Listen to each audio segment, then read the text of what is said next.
Hi, my name is Julie Meads. In this presentation, we will be discussing the obesity epidemic in adults living in the United States, along with a plan to prevent it. This is a list of the objectives that we will be discussing throughout the presentation. Obesity is defined as an excessively high amount of body fat or adipose tissue in relation to lean body mass. Obesity is a major public health concern worldwide. Some have even nicknamed it globesity. Americans are gaining weight at a very alarming rate.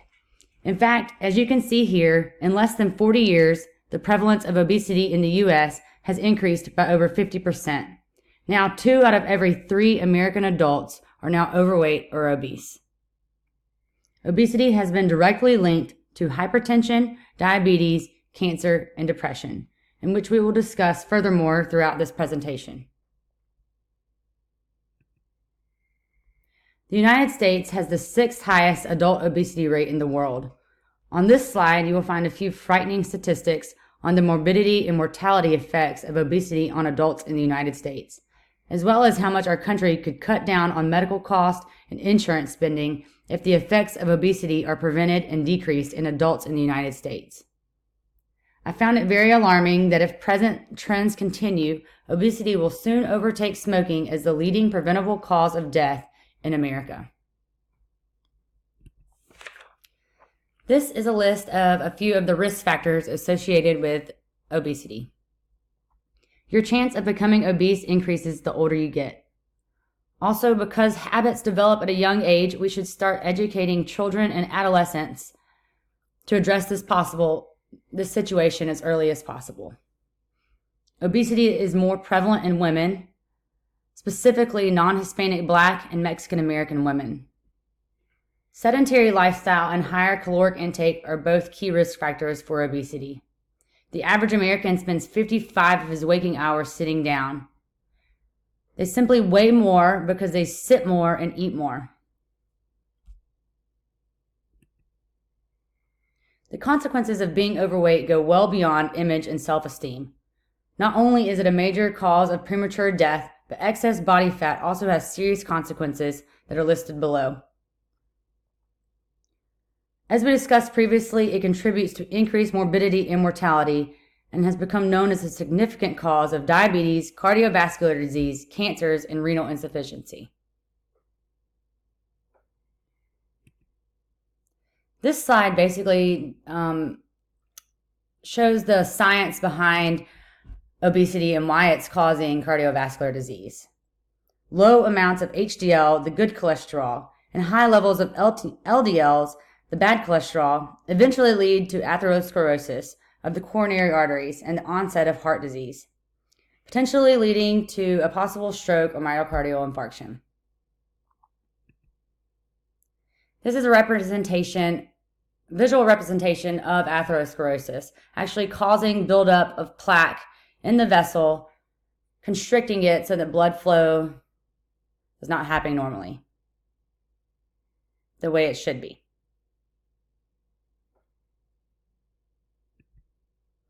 There are 3 levels of preventing disease. We will be discussing primary prevention as our main strategy to decrease prevalence of obesity and its effects in adults living in America. Obesity is preventable and can be treated. Getting enough daily physical activity is a key ingredient in reducing one's chance of becoming obese. Physical activity prevents obesity and has many other health benefits as well.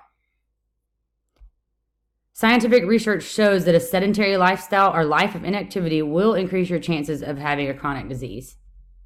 As a healthcare professional and advanced practice nurse, it is my responsibility to advocate and encourage better eating habits and regular exercise.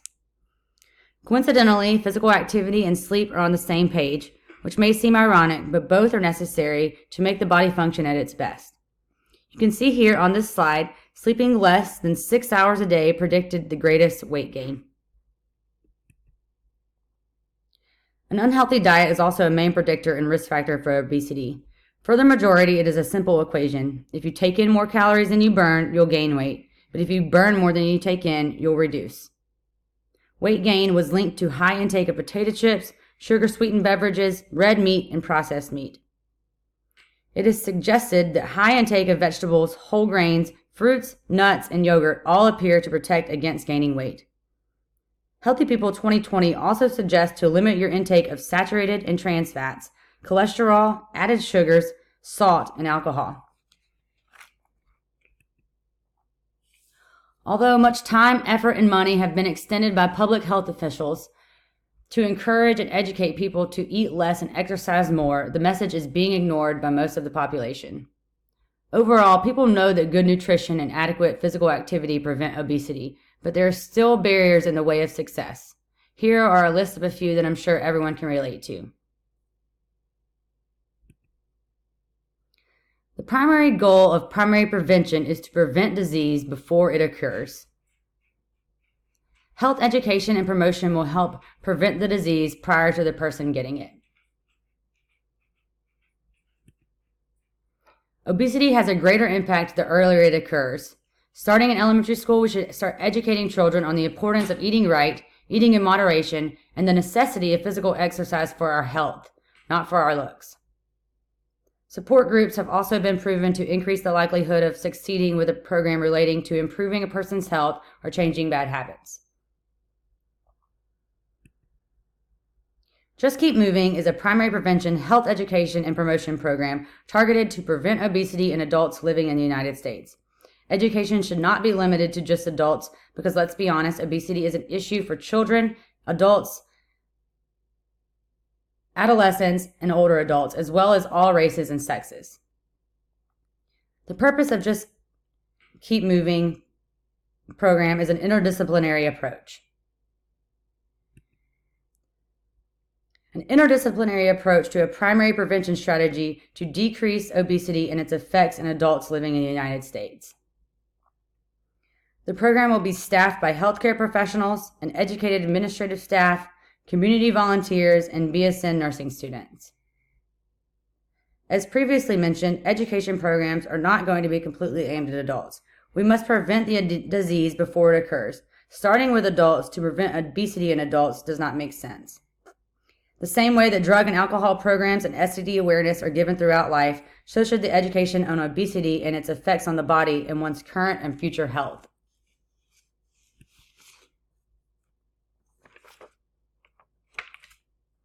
The interdisciplinary team will consist of the DNP, a doctorate prepared nurse, as the program director, exercise specialist, several dietary specialists, nutritionists, therapists, health education teachers, and BSN nursing students.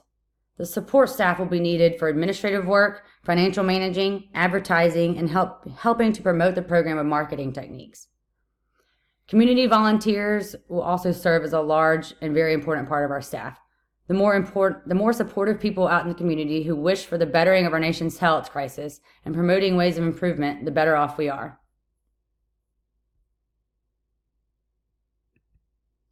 BSN students will play a large role in the program as well. As part of their community class, they will help to educate and spread awareness of obesity and its toll on the body. They will help to design and pass out pamphlets, give presentations, and discuss with members of the community and/or their patients ways to succeed in preventing obesity.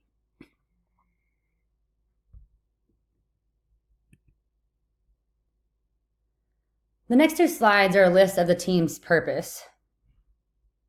Most importantly, the purpose of this particular interdisciplinary team is to work together to decrease the obesity rate of adults living in the United States.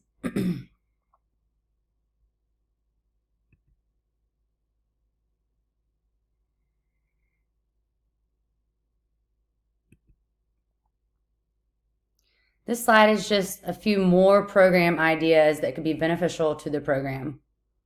Educating the community on easy ways to get the 30 minutes of exercise each day, and educating the community on meal prepping, giving them cookbooks, menus, and other ideas will be very important for the program.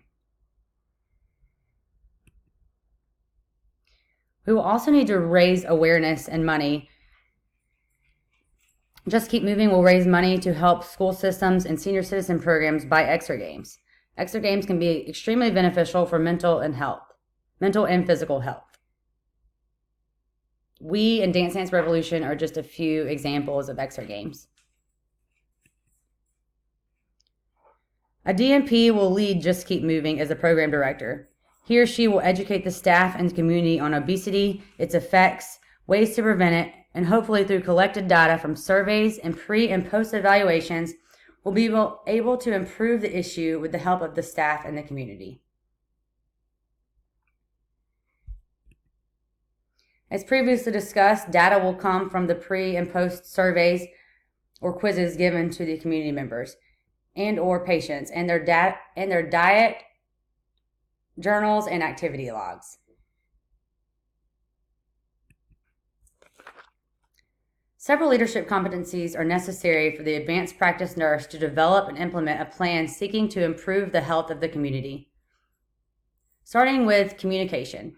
It is absolutely necessary that a DNP communicates clearly and effectively to its staff and the members of the community so that no one is misled. Communicating effectively will have a large impact on the success of the program.